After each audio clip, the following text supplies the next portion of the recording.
Namaskar, this is Akhilesh Bhargav. Welcome to Tidbits on Business and Finance with me. With yesterday's press conference, it has now been very clear that the grand announcement of a 20 lakh crore stimulus package will not materialize. It has not materialized. It turned out to be a damn squib. What was promised has certainly not been delivered. And what is perhaps clear is either the government of India doesn't have the money, or it doesn't have the ideas, or it doesn't have the political willingness to realize that there is a crisis which needs to be tackled, and thus it has not come up with what we would call a sufficient and adequate appropriate stimulus package. In the meanwhile, the economy continues to slip, the economy continues to deteriorate, the economy has been contracting as the lockdown continues. The emerging statistics are disturbing. The CMIE says that over 25% of jobs have already been lost and the number continues to mount. In other words, joblessness continues to increase. Goldman Sachs in its recent report says that the Indian economy will contract by 45% in the second quarter of this year, such that it will now get into a recession. FY 2021 is expected to end with a negative growth as far as the Indian economy is concerned. Incidentally, at this point of time, we need investments into the country, which sounds to be very contradictory.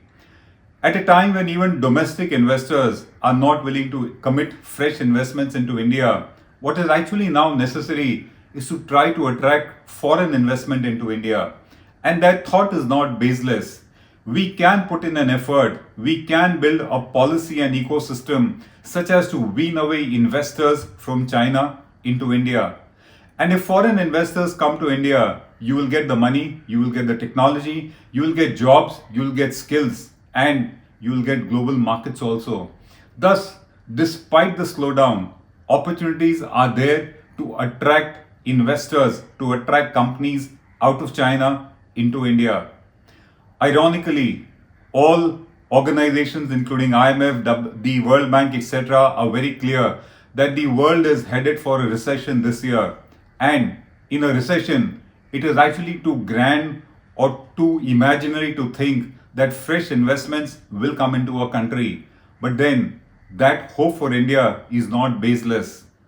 The friction between the maverick President Trump and the autocrat Xi Jinping is throwing investment opportunities for India. It is creating a turmoil in global trade channels, links, and supply chains. And countries are wanting to de-risk them by getting out of China. And that's where the opportunity lies for India. Relocation of investors, relocation of companies from China into India. Round one of this opportunity, because of the friction between Trump and Xi Jinping, came in 2018-19 because of the trade friction, because of the trade war between US and China. At that point of time, many companies decided to relocate out of China and de-risk themselves. Companies in textiles, companies in apparels, companies in footwear, companies in manufacture of plastic goods and household goods, etc., moved out of China. They went to Bangladesh, they went to Vietnam, they went to Mexico, they went to Philippines, they went to Indonesia, they went to Thailand. They did not come to India. We missed out on round one of this opportunity of attracting foreign investment into India almost completely. A number of observers say that companies went to Bangladesh because labor is cheaper there, but those observers ignore the fact that there are at least 100 districts in India where wages are lower than Bangladesh. And moreover, don't forget, Bangladesh is more corrupt than India is. And despite that, companies decided to go to Bangladesh, they boycotted India as far as round one of this opportunity was concerned. The question is, why do foreign investors boycott India? Why do they shy away from coming to India?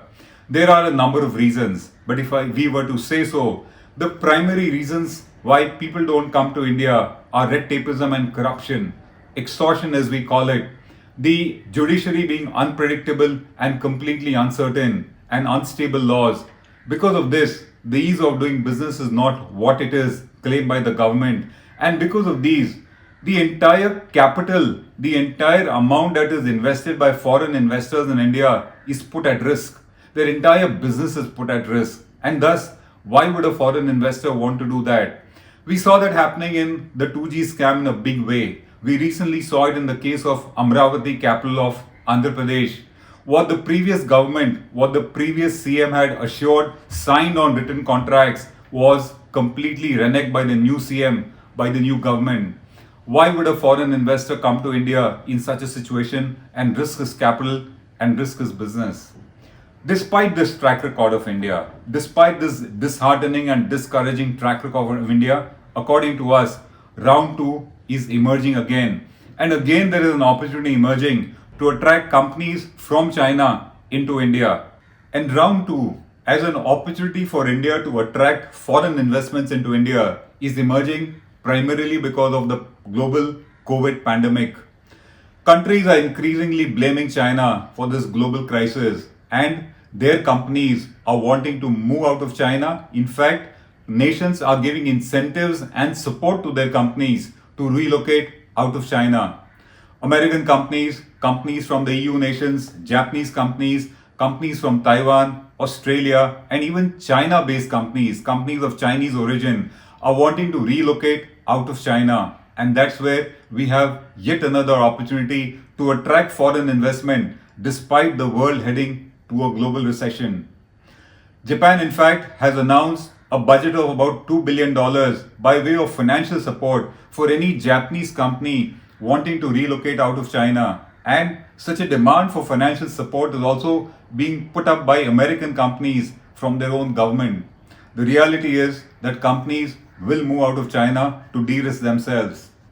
This is a time when India needs to play its cards correctly, in a very timely manner, in an adequate manner, and realizing that India is not the only candidate for this investment. There are many other countries in the world which are eyeing for this relocation of investments by companies.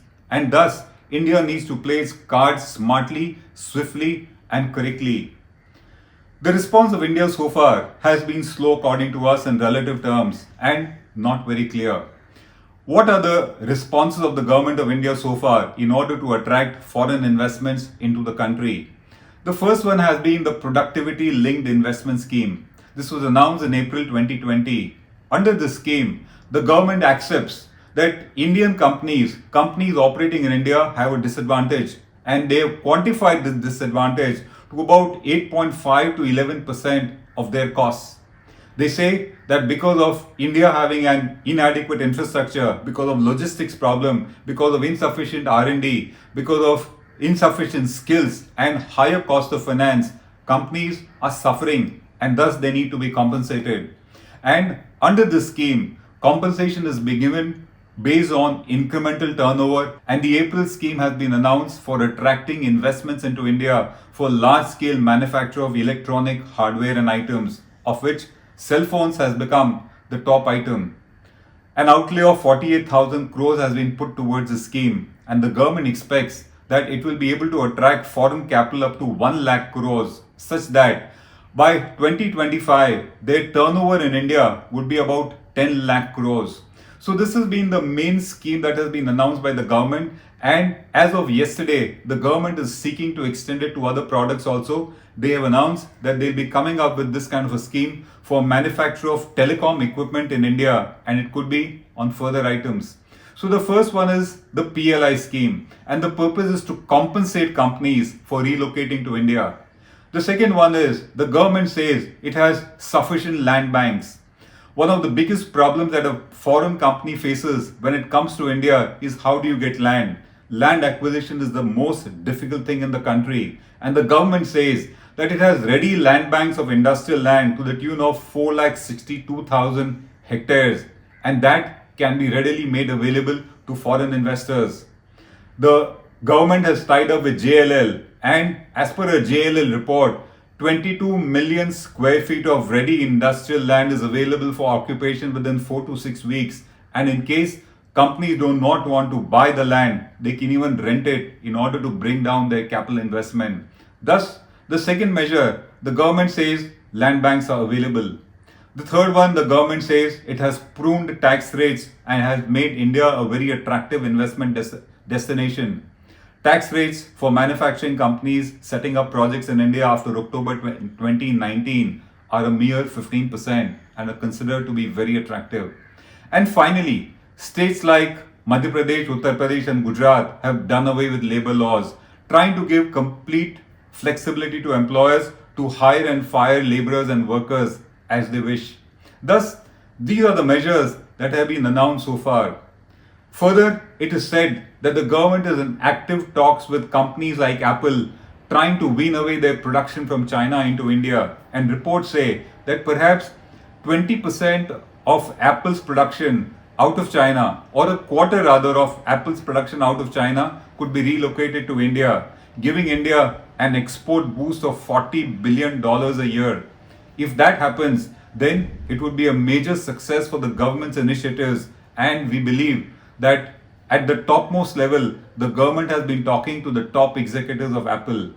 Thus, while the government is putting in efforts, to us, as we said, there is competition. There are other countries also waiting to take this Apple out of the government's hands.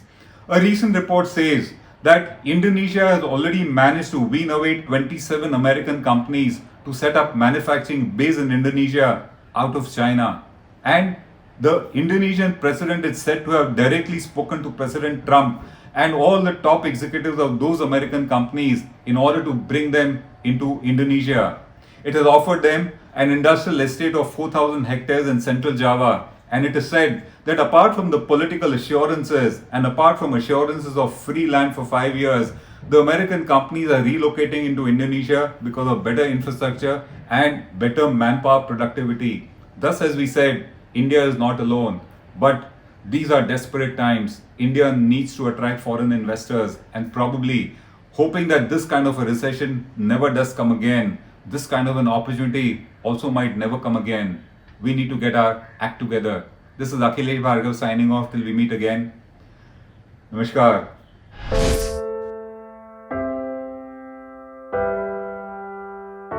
हमारे घरों में भी बच्चे होते हैं जो हमसे प्यार दुलार की आस करते हैं। हमारा भी जीवन साथी है जिसको हमारे ड्यूटी से घर आने का इंतजार होता है। हमारे घर में भी एक बूढ़ी माँ है जिनके लिए आज भी हम ही आंखों के तारे हैं। लेकिन हम हमारे घरों में नहीं हैं। आपकी सुरक्षा में कोई कसर न रहे, इसलिए हम अपने प्रियजनों से दूर हैं। हम में से ही कुछ तो अब इतने दूर जा चुके हैं कि वो वापस अपने घरों को लौट भी नहीं पाएंगे। हमें गर्व है कि हमारे कंधों पे मुंबई शहर के नागरिकों की सुरक्षा की जिम्मेदारी है। हमारे जज्बे और बलिदान को व्यर्थ न जाने दे। इस संकट के समय में आप घर पे रहे, सुरक्षित रहे।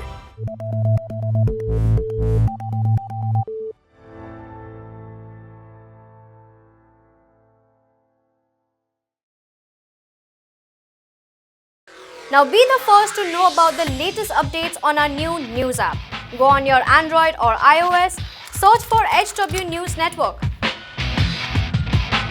Download our app, choose the language you prefer to get updates in, and be up to date with the latest news. If you like this video, please share it, and we would love to hear your comments in the comments section down here. Also, please do like our Facebook page and follow us on Twitter to get minute-to-minute news updates. For more such shows and videos, well, subscribe to our YouTube channel.